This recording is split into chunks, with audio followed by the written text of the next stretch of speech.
Hello and welcome to the Remedy Fibers podcast, a podcast about knitting and crochet hosted by me, Jillian.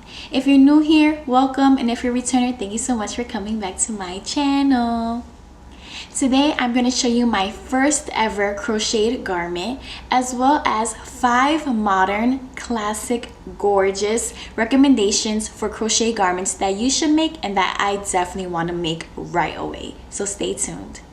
But if you're new here, I live in Northern California with my husband and dog Benny. He's actually sleeping right here next to me. And I love everything yarn related, and I hope you stay for this yarn journey. So first, let's jump right into it. I have completed my first ever crochet garment. I'm in love. It's beautiful. It feels so light, comfortable. This pattern can be found on Ravelry. There's also a video tutorial, and the pattern design is called the Fall Pullover Sweater by Wannipa Yunker. This pattern is very beginner friendly, and even though I know how to crochet, I've been too scared to actually try a garment for a couple reasons. I tried a couple years back when I was a beginner crocheter, and the garment that I attempted to make was so oversized, and that was because I did not gauge swatch. So over the summer when I visited my family in North Carolina, I stopped by a local yarn store called Great Yarns, and I picked up a yarn called Great Adirondack yarn. It is 100% cotton, it is fingering, and this is the colorway Cherry. There were 525 yards in each skein, and I picked up 2 skeins. So originally I was going to use this yarn for a test knit. Unfortunately, that didn't work out. I was kind of stuck on what to use the yarn for. I searched YouTube, I searched Ravelry, I even tried Etsy, and I found this pattern by Wannipa Yunker, and there is a video version of it, a written pattern, and I did feel like it was very easy to follow, and so I did do a gauge swatch just to make sure that I met the designer's gauge as well. So the pattern recommended a 4mm crochet hook, and after doing my gauge swatch, I noticed that it was slightly bigger than what was recommended. So I did go down a size to a 3.5mm crochet hook, which is a size E. And you can see that there is kind of a difference between both of the swatches. One is a little bit looser, one it has a little bit of a tighter gauge. And so originally I was going to go down a hook size and use the size small pattern, but I made a mistake and I actually knit the extra small. And so I was a little bit worried, especially when I got to the bust section, that it was going to be a little bit too tight. But I think that it worked out because it is not tight at all. I have a lot of room, and also I think with crochet it does grow a little bit. So originally I had stopped the sleeves around here, and then after I blocked it, you can't really see because my hand is up, after I blocked it, it has grown maybe about an inch or 2. So I'm really happy with it. I'm happy with the length of it as well. I did have to crochet past the recommended length just because I didn't want it too cropped, but I can insert pictures here. It's highly recommended. This is my #1 modern crochet top that I do recommend for you to crochet with. I keep wanting to say knit with. I used fingering weight, and it is cotton, so it is very light, it is very airy. So I am excited to use this when the weather starts to get a little bit hotter, especially in the springtime. As of right now, I am looking more for wool pieces just because it is getting chilly where I'm at. The second crocheted garment that is modern, classic, beautiful that I would recommend is a new pattern that was just released this month, and it's called the Lolo or Lola sweater. It's a unisex sweater by Jessica Tsung. It is DK and lace weight held together, so it does create a worsted look. It just looks so modern, classic. I even love this blue color. I am thinking of getting more of a blue or a beige in one of my future sweaters, just so that it can be a classic everyday wearable piece. What caught my eye on this sweater was it has a clean, modern, and geometrical outline, and it's a little bit oversized, so very good for this chilly climate, and I just think it's a stunning piece that definitely speaks modern to me. The third crochet garment that I recommend is the Campsite Pullover by Tanya Johnson, and this is also a worsted weight yarn, and it is one of the first original distressed crochet sweaters of its kind. I think it's something that I can find in any store in the mall, It just looks so cozy. I love the distressed stitches, and it also is a unisex style sweater, so a little bit oversized, which is definitely something that I need in my wardrobe. The fourth crocheted garment recommendation is the Stony Shore Pullover by Rachel Misner.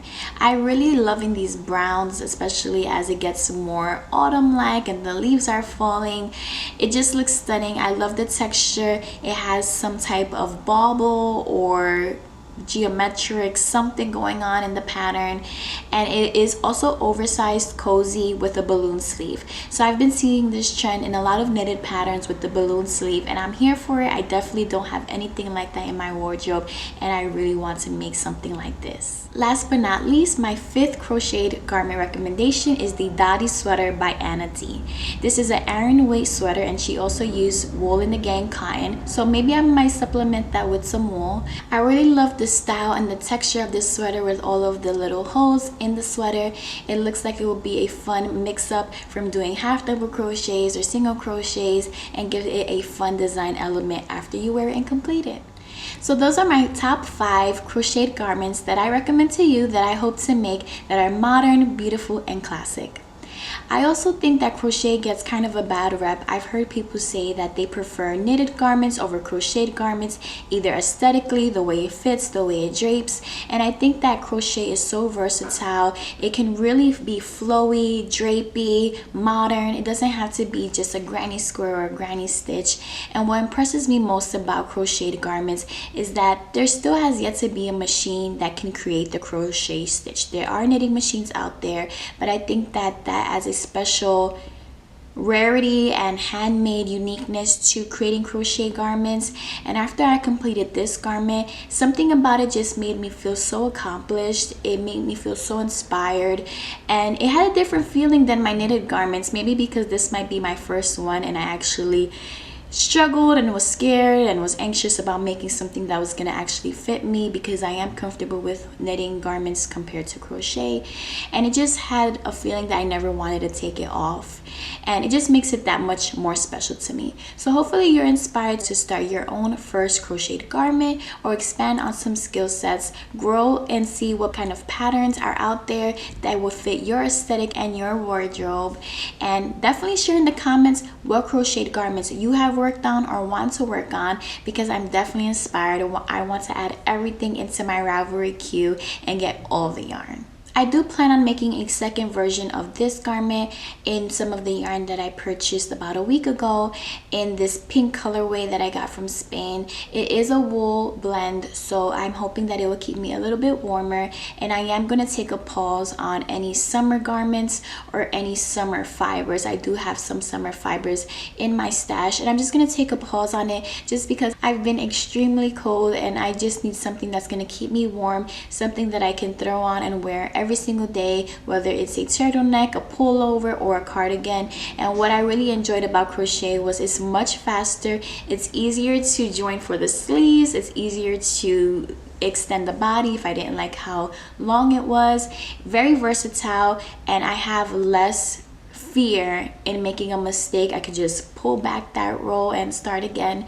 So for me, crochet is very user-friendly, beginner-friendly compared to knitting garments. But now we'll move on to works in progress, and I'll show you what I've been working on this week. So I'm still working on my Rhinebeck Roomies socks shorties edition, and I actually was in the middle of putting in one of my ends, but I finished my first sock, which I've already shown you all, and I'm really happy with it.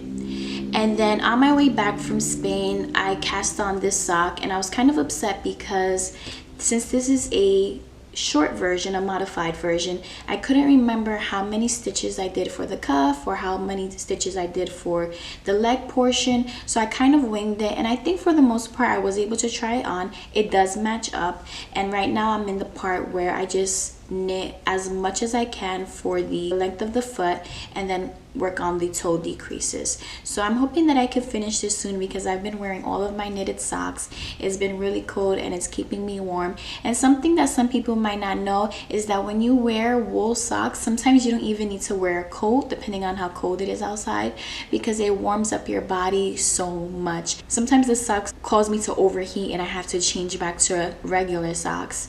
But also because of the wool that's in the socks, it makes it easier for your foot not to sweat, not to smell, and you don't have to wash it as frequently compared to everyday socks. So I definitely see more socks in my life. I think I've just got used to the fact that it's gonna be a little bit slower, but I need to dedicate more time on it rather than continuously getting distracted and trying to work on something else. My next work in progress is the Ripple Halter by Jessie Maed. And believe it or not, I have not worked on this since you've last seen me or I last showed it. So I'm still at the part where I connected for the underarm portion. But the reason why I have procrastinated so much on this pattern, even though I was really excited to originally start it, was I don't know where I'm at in the pattern.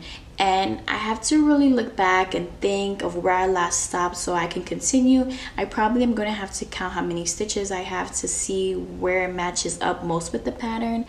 But that's the downside of taking a long pause on it. I did bring it on my travels last week to Spain, but I just didn't have the mental energy or physical energy to continue to work on it. I was working on other things. Recently, Rochelle, the podcaster of Queen's Yarn Boutique, I'll include her page down below so you can also subscribe to her, posted on her community tab of whether you use or prefer digital patterns or printed patterns. And for the longest of time, I've preferred printed patterns. But what I've noticed over the last couple months is I forget where I'm at. If I have to do a certain amount of repeats, I lose track of what number I'm on.